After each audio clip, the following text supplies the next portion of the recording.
Welcome back to my channel Moumita's lifestyle 225। তো দেখো এখন বাজে সকাল প্রায় 10টা মতো। তো সবাইকে গুড মর্নিং। তো এখন আমি সকালে ব্রেকফাস্ট করব। তো তোমাদের সঙ্গে আমি শেয়ার করব আজকে আমি ব্রেকফাস্ট করে কোথায় গেলাম, কি করলাম। অবশ্যই আমি বাজারে গিয়েছিলাম, তোমরা সেটা ক্যাপশন দেখে বুঝতে পারছো। তো চলো তোমরা আমার সঙ্গে পুরো দিনটা শেয়ার করো। তো আজকে আমি ব্রেকফাস্টে নিয়েছিলাম দুধ আর বনরুটি। তো সরুদি এখানে দুধটা গরম করে রেখে দিয়েছে আর বনরুটিটাও রেখে দিয়েছে। তো এখন আমি ব্রেকফাস্টটা চটপট করে নিই। তো তোমরা কে কে আছো যারা আমার মতো এরকম বনরুটি দিয়ে দুধ খেতে ভালোবাসো, দুধের সঙ্গে বিস্কুট দিয়ে খেতে ভালোবাসো? আমি কিন্তু ভীষণ ভালোবাসি। তো অনেক দিন থেকে ইচ্ছে করছিল, ভাবছিলাম যে গরম বলে খাবো না। তো তারপর ভাবলাম ঠিক আছে চলো ট্রাই করা যাক, দেখা যাবে।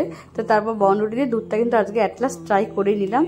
তো ভাবছিলাম গ্যাস হয়ে যেতে পারে, কারণ আমার বনরুটি দুধ খেলে গ্যাস হওয়ার মানে সম্ভাবনা থেকেই যায়, কারণ গ্যাসের একটু প্রবলেম আছে।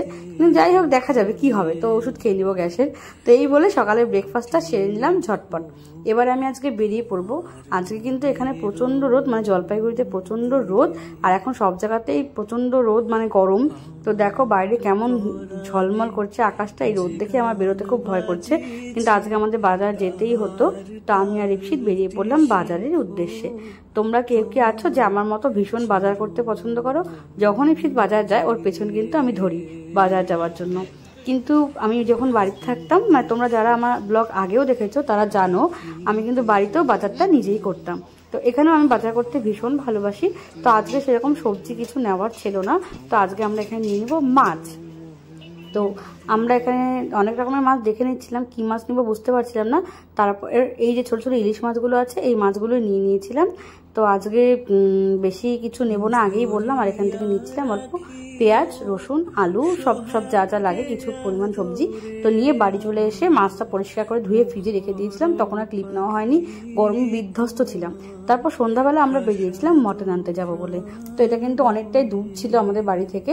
কি ছিল জায়গাটার নাম যেখানে আমরা মটন আনতে যাচ্ছিলাম? ধাপগঞ্জ। তো ধাপগঞ্জ যাচ্ছিলাম মটনটা আনতে। তো আমি প্রথম যাচ্ছিলাম ধাপগঞ্জে। তো এখানে দেখো সূর্যটাকে এত সুন্দর লাগছিল দেখতে। তো বলছিল যে বেশি দেরি হলে পাওয়া যাবে না, তো শুক্রবার করে ধাপগঞ্জে হাট বসে। তো সেই হাটেই নাকি ভালো মটন পাওয়া যায়। তো আমি কখনো হাট থেকে এভাবে মটন কিনিনি, আর আমি তো এখানে দেখে অবাক হয়ে গেলাম। এরকমভাবে মটন কখনো বিক্রি হতেও আমি দেখিনি, এই প্রথম টাইম আমি দেখলাম। এই বাজারটা কিন্তু মানে হাটটা কিন্তু অনেকটাই বড়। তো অনেকটা ঘুরে ঘুরে কোথায় মটন পাওয়া যাবে অনেকজনকে জিজ্ঞাসা করে তারপর একদম হাটের শেষ প্রান্তে গিয়ে দেখলাম ওখানে মটন পাওয়া যাচ্ছিল। তো চলো দেখো এরকম করে এখানে মটনটা বিক্রি হয়। আমাদের ওখানে যেমন ঝুলিয়ে রাখতে আমি দেখি, কিন্তু এখানে কিন্তু আমি ঝোলানো দেখিনি। তো আমি বুঝতেই পারছিলাম না যেটা মটনের দোকান।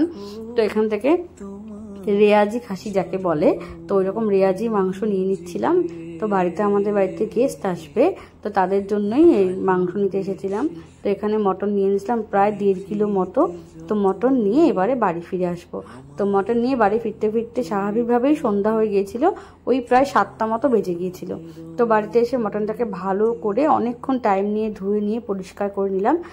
মটনের গায়ে না ওই লোমগুলো লেগে থাকে, তাই কিন্তু একদম ভালো করে দেখে দেখে বাছতে হয়। তো আমি একটা একটা করে মটন দেখে দেখে পরিষ্কার করে নিচ্ছিলাম। তো আমার মটন ধুতে, মাছ ধুতে খুব ভালো লাগে, মানে মাংস মাছ এসব নাড়ানাড়ি করতে আমার ভীষণ ভালো লাগে। আগে যখন ছোট ছিলাম, মানে যখন এটা আমার দ্বারা সম্ভব ছিল না, সেই সময় নাকি আমি মার কাছে গল্প শুনি যে মাংসের ব্যাগ বা মাছের ব্যাগ নিয়ে দৌড়ে যেতাম কুয়ার পরে ধোয়ার জন্য। তো যাই হোক, আমি এটা খুব পছন্দ করি। আমি রান্না করতে যেহেতু ভালোবাসি, তো এগুলো আমি ঘাটাঘাটি করতেও খুব ভালোবাসি। তাই আমার এইসব ব্যাপারে কোনো আলস্য নেই। তো আমি এগুলোকে পরিষ্কার করে ভালো করে ধুয়ে নিলাম।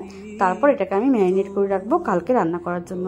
তো ভালো করে ধুয়ে এটার মধ্যে আমি দিয়ে দিলাম পরিমাণ মতো টক দই।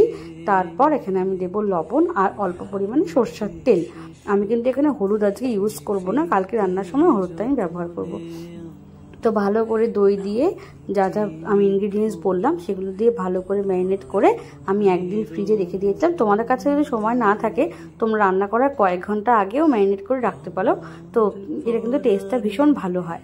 তো এখানে আমি এবার ম্যারিনেট করে ফ্রিজে রেখে দেবো, পরদিন এটাকে রান্না করব। তোমরা বলো তোমাদের আজকে আমার দিনটা কেমন লাগলো, আর আমি কালকে যখন রান্না করবো সেটাও তোমাদের সঙ্গে অবশ্যই নেক্সট ভিডিওতে শেয়ার করব। তো তোমরা কিন্তু জানিও কেমন লাগলো ভিডিওটা, আর অবশ্যই কিন্তু তোমরা আমার চ্যানেলটাকে সাবস্ক্রাইব করতে ভুলো না। আর দেখা হবে নেক্সট ভিডিওতে, ততক্ষণ তোমরা খুব ভালো থেকো আর সুস্থ থেকো। ও হ্যাঁ, যারা যারা ফেসবুক থেকে আমার ভিডিও দেখছো তোমরা কিন্তু প্রত্যেকে আমার চ্যানেলটাকে ফলো করে দিও। বাই।